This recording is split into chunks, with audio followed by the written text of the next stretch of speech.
Hi, I'm Dan Wood, VP of North American Operations at Potter's Poultry. I'm here in Wisconsin to introduce you to the Potter's new open aviary system. I'm going to talk to you in depth about our system from a farmer's management situation, how easy it is to manage, how it's all safe and secure from the ground to reach everything you need to reach.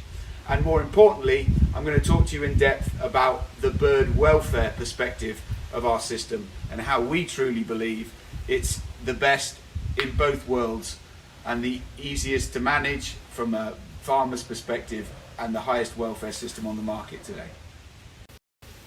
So, why have these systems been developed and why are we seeing them cropping up now in the US marketplace? We've been using these systems for a long time in the UK and across Europe, very successfully, and they've been developed with welfare in mind specifically for the bird. We got to remember that the chicken originates from jungle fowl, and it spent its days running around on the floor in the jungle, and then at night would travel up into the trees to be safe from predators. We come thousands of years forward to where we are now. The genetics have improved. We've now developed a genetically perfect bird for egg production, but she still has that instinctive nature to want to go up at night to roost and get away from predators. What we've created is a system that mimics a tree with the open aviary from Potter's. It's a very open system where the bird can move from level to level within the system like it would within a tree and perform that natural behavior that still is instinctively ingrained in the chicken's brain. So, what we believe is absolutely vital from a farm manager welfare perspective and from a bird welfare perspective is the height of our system. You can see I'm 5'10", I'm not the biggest, tallest guy in the world, and I can very easily see across the whole system. The system is built incredibly strong, so if you want to check the feed chain up here on the system, or if you've got a dead bird, you can easily see from the ground. You can climb all over it. It's really strong. Up we go. We can check the feed chain up here. We can pull out a dead bird if we have to, and we can climb back down again, no problem at all. If we're looking from a bird's welfare perspective, and one of the things that is always brought up currently is keel bone fractures. Our system is designed to be low, and the distances that the bird has to travel from our system to our nest or from our system to the ground is minimal. By making that as small as possible, it limits any potential danger with keel bone fracture. We've got to remember that this bird was originally a jungle fowl. She weighed about 2 pounds and she still had the same size wings. She's very good at flying up and down. You then take that bird nowadays, she's got the same size wings but she's double the weight. She's very good at flying up, but she struggles to come back down. She can't control her weight very well. Hence the crashing that can happen in some larger systems, higher systems, where the bird's got to travel that much further to reach nests or to reach the ground to get outside. Our system is specifically designed around that. We've worked very closely with the RSPCA to make sure that those critical distances are perfect within our system. As you can see, the birds make this transition look very easy and comfortable between the nests and the system. Something else that we feel is vital from a bird perspective and a management perspective is the distance from our perch to our nest and from our perch to the floor. One of the critical things and one of the problems that we all come and face in this industry is floor eggs. And this system has been specifically designed to limit that to a minimum. We're often seeing below 1% within this open aviary system across the UK and Europe. And that is based on the fact that the bird has a very short distance to travel from the floor up into the system, and there's multiple points within our system that the bird can enter and exit.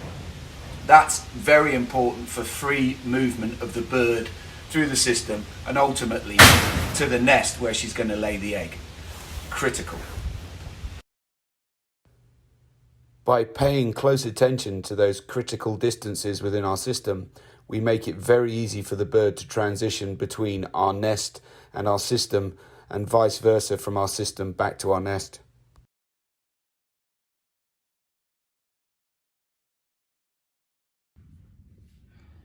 Here I am sat underneath the system. You can see the nest boxes over the other side. And I wanted to point out just how easy it was for the bird to travel from the floor up onto the first level. And from that level, you can see as I pan up through the system that it really is like the inside of a tree. We have first level, second level, up to the third, and up to the fourth. And the bird can move very easily in between these levels within the system, something that's very unique to the Potter's open aviary system. Here you can see the birds moving freely from level to level within the system. Here's our scraper system in operation. This helps to reduce the litter build-up under the system, but also helps to keep the birds moving, further reducing any floor egg risks under the system. Okay, I want to stand here and give you a little bit more detail about our open aviary system. This is the highest point. Here I am at 5'10" and still very easy for me to reach. That is the highest level that a bird is going to get to on our system. You can see very clearly that we have food and water on the top level. We have feed on every level within our system. The bird's going to wake up first thing in the morning, she's going to eat, she's going to drink, and she's going to go and lay her egg. And as we've shown, the access through our system to get to the nest box is unrivaled within the industry. That's why we call it our open aviary. This view shows the outside aisle and the birds covering the system on all levels. Another vital aspect of our open aviary system is the distance the bird has to travel from our system to get outside and onto the range, something that's very important when you're pasture raising eggs. Our system is designed to be low to the ground, as I mentioned before. We're now stood in the outside aisle, the scratch area where the birds will travel to access the range. And you can still see at 5'10" that I can still reach up on top of our system. Very low system, very easy to manage from the ground. But like I said, the distance between our aviary and the access point to the range, which is just here, is really not very far at all, which encourages the birds to get out. The other great thing is because our system is an open aviary and is very open for the birds to traverse between the different tiers, it just gives the bird a lot more access points to exit the shed to get out onto the range. Managing the birds to reduce floor eggs and to encourage the birds up onto the system at night, we have lights on every tier. This is a great management aid that we can use to get the birds up onto the system and ultimately keep it as bright as possible under the system to reduce floor eggs. At night, when we want the birds to go up to roost, we turn the lights off under the system first, then progressively higher up the system, and it encourages the birds to go up and roost and act like they would normally act out in the wild.